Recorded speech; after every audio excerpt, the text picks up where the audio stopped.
ሰላም ጤና ይስጥልኝ ውድ ቤተሰቦቻችን እንደምን ቆይታችኋል? ከጂፋሪ ቲዩብ የሳቱን ዜናዎቻችን ይዘን ቀርበናል። አብራችሁን ቆዩ። በኦሮሚያና አማራ ክልል ያለውን ችግር ለመፍታት የመንግስት ቁርጠኝነት ጥያቄ አስነሳ። ዛሬ በተካሄደው ስድስተኛው የህዝብ ተወካዮች ምክር ቤት 5ኛ ዓመት የሥራ ዘመን ሁለተኛ መደበኛ ስብሰባ ከምክር ቤት አባላቱ መንግስት በኦሮሚያና አማራ ክልሎች ያሉትን ግጭቶች ለመፍታት ምን ያህል ቁርጠኛ ነው የሚል ጥያቄ ተነስቷል። በአማራ ክልል ያሉ ታጣቂዎችን ለመቆጣጠር እንዲሁም ማህበረሰቡ በሰላም ወጥቶ እንዲገባ ለማድረግ መንግስት እየሰራቸው ያሉ ስራዎች ካሉ እንዲሁም ችግሩን በዘላቂነት ለመፍታት መንግስት ምን ያህል ቁርጠኛ ነው የሚል ጥያቄን የምክር ቤት አባላቱ ሰንዝረዋል። ከህዝብ ተወካዮች ምክር ቤት አባላት ለተነሱ ጥያቄዎች ምላሽና ማብራሪያ የሰጡት ጠቅላይ ሚኒስትር አብይ አህመድ ሁለቱን ክልሎች ጨምሮ በሌሎች ክልሎችም ያሉት ችግሮች በሰላማዊ ድርድር ብቻ ሊፈታ እንደሚገባ ተናግረዋል።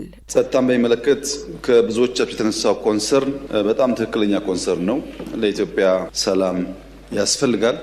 ለኢትዮጵያ መረጋጋት ያስፈልጋል። በኢትዮጵያ ውስጥ የቆየው እርስ በርስ የመጋጨት ጦርነት ማብቃት ይኖርበታል የተባለው ትክክለኛ ሀሳብ ነው። ማብቃት አለበት። ነገር ግን ኢትዮጵያ ደካማ ሆና እንድትኖር ኢትዮጵያ በሁለት እግሯ መቆም እንዳትችል የሚሰሩ ሀገራት ባሉበት ሁኔታ ኢትዮጵያውያን የናሽናል ኢንትረስትን ለይተው ማወቅ ካልቻሉ ለፖለቲካ ፍጆታ ብቻ ለጥላት ፍላጎትና ጥያቄዎች ተላልፈው ከተሰጡ የተሟላ ሰላም ማምጣት ያስቸግራል። አሁንም ለሰላማዊ ትግል በራችን ክፍት ነው። እንደ ህዝብ ተበድለናል። በሆነ ዘመን የነበረው ስርዓት አሁን ላይ እርስ በእርስ እንዳንግባባ አድርጎናል ያሉት ጠቅላይ ሚኒስትር ዶክተር አብይ አህመድ የማያግባቡ ችግሮችን ለመፍታት ቁጭ ብሎ መነጋገር እንደሚያስፈልግም አስረድተዋል። ሚኒስትሩ በተጨማሪም የፕሪቶሪያው ስምምነት ተፈራራሚ ባልሆኑ ወገኖች ሳቢያ ዘግይቷልን ብለዋል። የፕሪቶሪያው ስምምነት ሙሉ በሙሉ አለመተግበር ዋናው ምክንያት በፊርማ ስነ ስርዓቱ ላይ ባልነበሩ ወገኖች ሳቢያ እንደሆነም አመላክተዋል። ስምምነቱን ያደረግነው ከአቶ ጌታቸው ረዳ ከጻድቃንና ከአሰፋ ጋር ነው ያሉት ሚኒስትሩ፣ ነገር ግን በስምምነቱ ላይ ያልነበሩና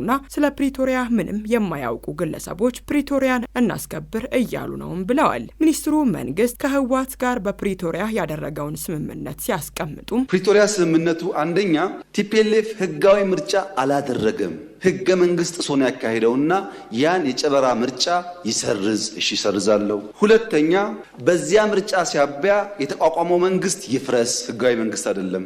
ምክር ቤቱ ይበተን፣ ህጋዊ ምክር ቤት አይደለም።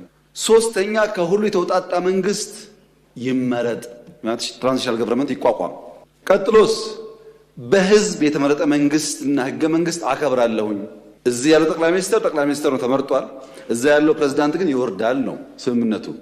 የታጠቀስ በዲዲአር ይፈታል ትጥቅም እንጂ መሳሪያ መደበቅ አልተስማማንም።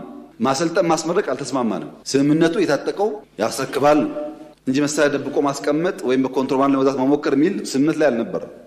በሌላ በኩል ቀጣዩ የ2018 ሀገር አቀፍ ምርጫ እንደማይራዘምና ምርጫው እንደሚካሄድም ሚኒስትሩ አሳውቀዋል። እንኳን አሁን ባለፈው ምርጫም እየተዋጋን ምርጫ አካሂደናል ያሉት ሚኒስትሩ አሁን ላይ ምርጫን ለማካሄድ የሚያግደን ነገር የለም ብለዋል። አክለውም በዘንድሮው ምርጫ መወዳደር የሚፈልጉ አካላት ሳይረፍድ እንዲዘጋጁም ጥሪ አቅርበዋል። ውድ ቤተሰቦቻችን ለሰዓቱ የያዝናቸው ዜናዎቻችን የእስካሁኖቹ ነበሩ። ትኩስና ወቅታዊ መረጃዎች እንዲደርሷችሁ ቤተሰብ በመሆን ላይክ፣ ሼር፣ ሰብስክራይብ ያድርጉ። ጤና ይስጥልኝ።